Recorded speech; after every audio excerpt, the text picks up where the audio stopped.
Vamos convidar agora a professora Marta Dora Gronstein, arquiteta e urbanista, professora titular da Faculdade de Arquitetura e Urbanismo da Universidade de São Paulo, a FAUSP, e coautora dos livros São Paulo, Metrópole e Territórios do Urbanismo, a leste do centro. Marta, por favor.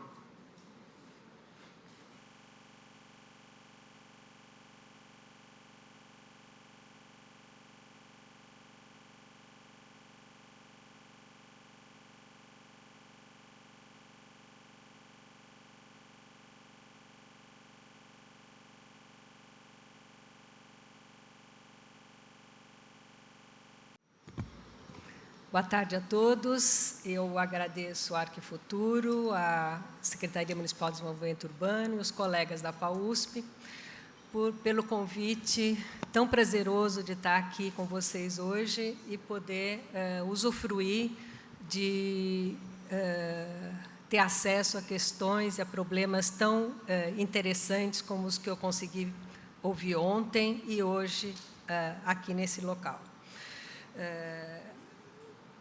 Preparar uma fala para discutir habitação e responder as questões que foram colocadas, inicialmente eu tentei fazer que nem a minha colega Beth, tentar responder uma por uma. Aí eu não consegui responder nenhuma delas diretamente e parti porque quando eu focava no município, eu falava assim, não posso falar do município sem falar Não, quando eu focava no município, não posso focar sem falar da região metropolitana. Não posso falar da região metropolitana sem falar da macrometrópole e dos processos de urbanização recentes. Então, isso me criou uma dificuldade enorme para responder diretamente as questões. Então, eu fui pelas bordas tentando argumentar e criar um raciocínio que fizesse algum sentido.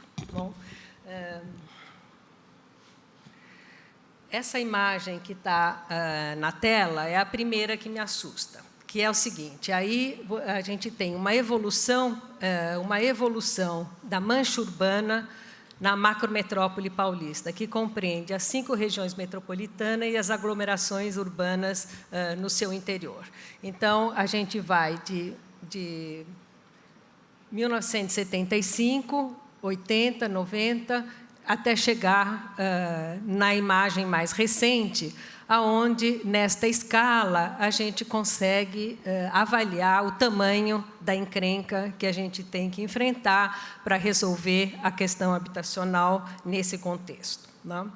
Então, 2 pressupostos foram norteando o meu pensamento. As transformações no modo de produção e organização econômica estão se apoiando de maneira muito efetiva nos territórios urbanos e, sobretudo, nos metropolitanos. E as características assumidas pelo processo de urbanização paulista em sua dimensão metropolitana coloca em novo patamar o recorrente desafio de enfrentar o déficit habitacional que, no meu entender, é metropolitano. E, portanto, eu acho que é impossível enfrentar essa questão olhando apenas para o município de São Paulo.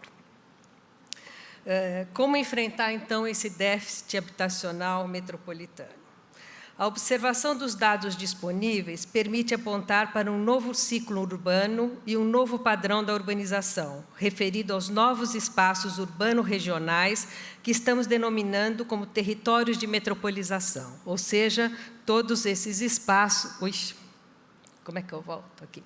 Todos esses espaços que estão ocorrendo aqui entre as metrópoles brasileiras, entre as metrópoles paulistas, né? Então, além das dinâmicas internas ao município, a gente tem essas fortes dinâmicas intermetropolitanas.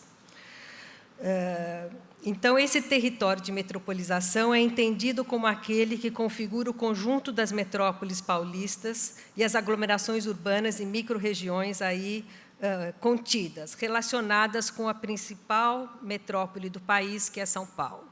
Então, esse poder de atração de São Paulo, do município de São Paulo, da capital, que sempre centralizou em relação à região metropolitana, no contexto atual, ele centraliza num território muito mais amplo, que eu estou chamando de território da metropolização.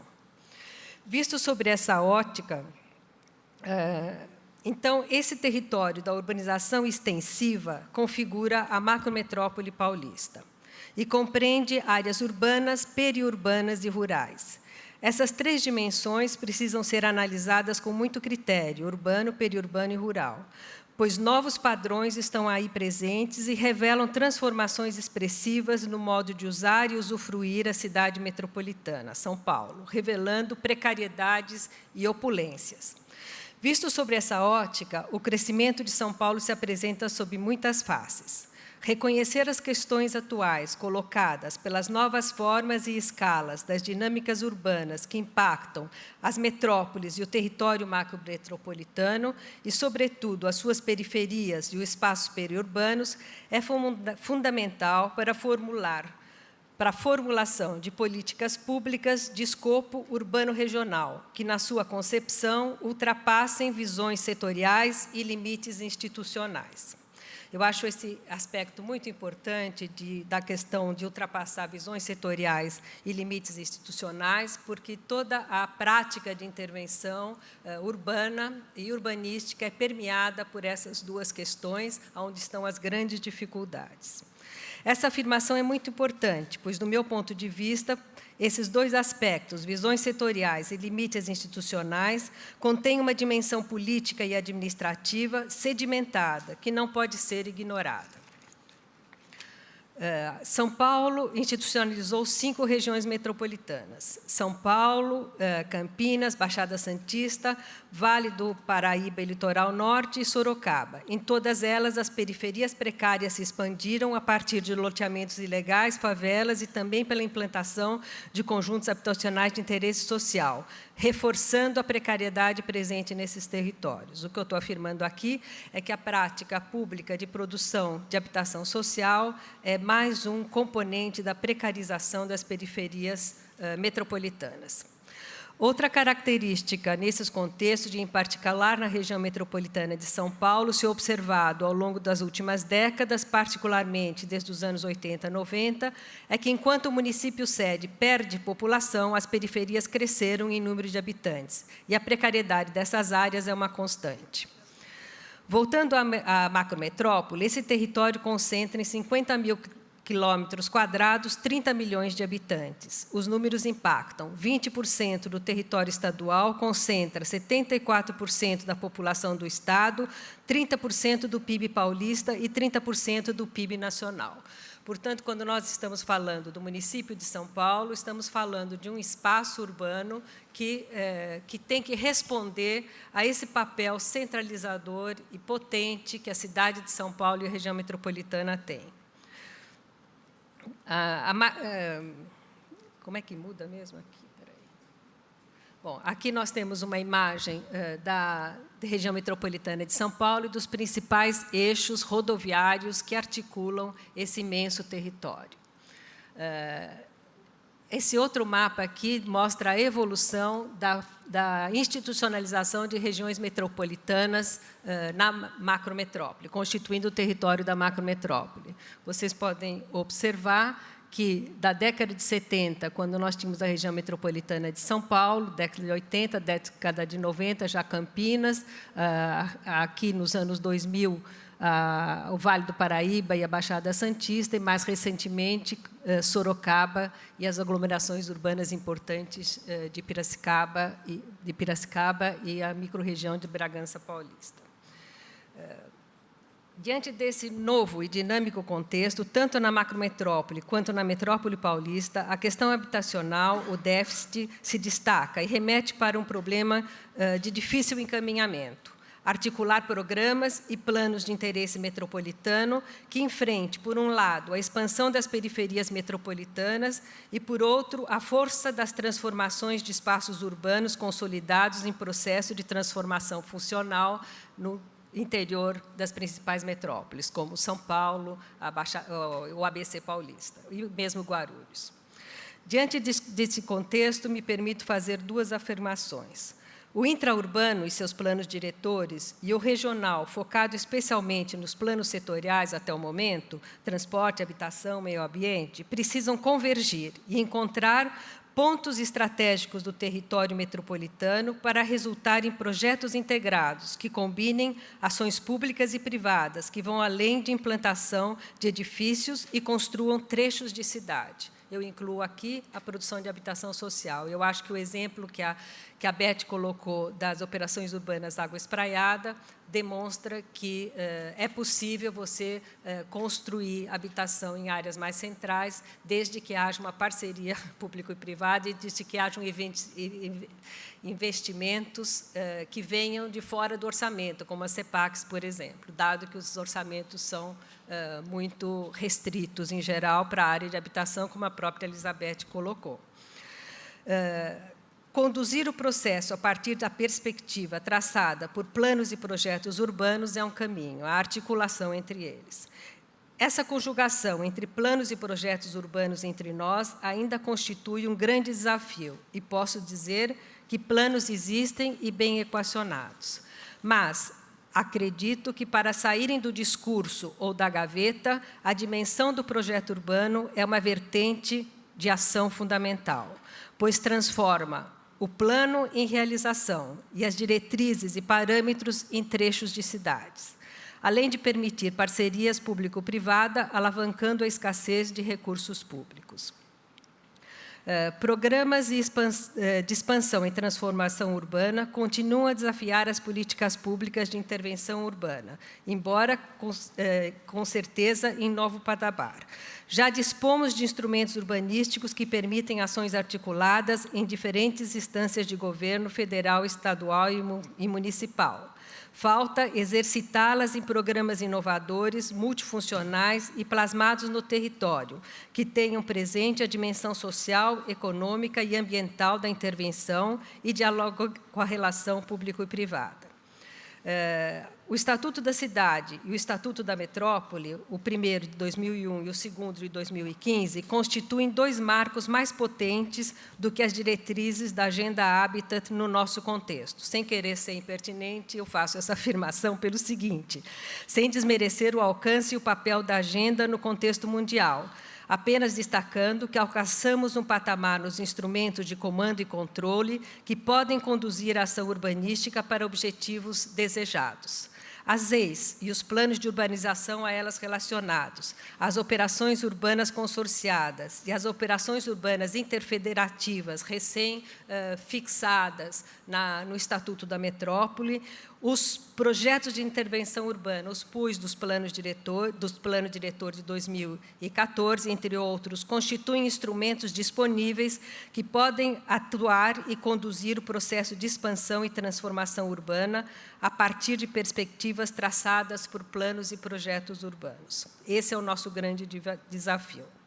No contexto da urbanização extensiva já mencionada, dois aspectos se destacam: a persistência do padrão periférico de expansão urbana, que esteve presente desde a constituição das periferias metropolitanas, que, desde o seu surgimento, foi popular, ilegal e precário. Em um segundo nível, observa-se que o setor imobiliário variou sua forma de atuação nos espaços periféricos. Hoje, o seu visível avanço cria conteúdos novos de legalidade e qualificação, propiciados por investimentos públicos em sistemas rodoviários, viários metropolitanos e de transporte público de média e alta capacidade. Finalizando, em dois instrumentos que conduzem às novas possibilidades de intervenção urbanística: a Operação Urbana Interfederativa e o Plano de Urbanização das EIs. As regiões, na normativa relativa às regiões metropolitanas desde a década de 70, a meta era de organizar, planejar e executar funções públicas de interesse comum. Entretanto, o Estatuto da Metrópole de 2015 introduziu o instrumento da Operação Urbana Interfederativa, que permite superar a questão das divisões administrativas entre municípios, ampliando as possibilidades de uma ação integrada em novas escalas e abrangências de programa. Isto é, para além de um plano setorial, onde a promoção de habitação, inclusive HIS e HMP, deve estar presentes. Para finalizar, eu lembro que no PPA do Estado em 2004 e 2007, já estava presente a indicação de um novo instrumento de planejamento de ação para o governo do Estado, a ZIM, Zona de Interesse Metropolitano, que hoje equivale à Operação Urbana Interfederativa.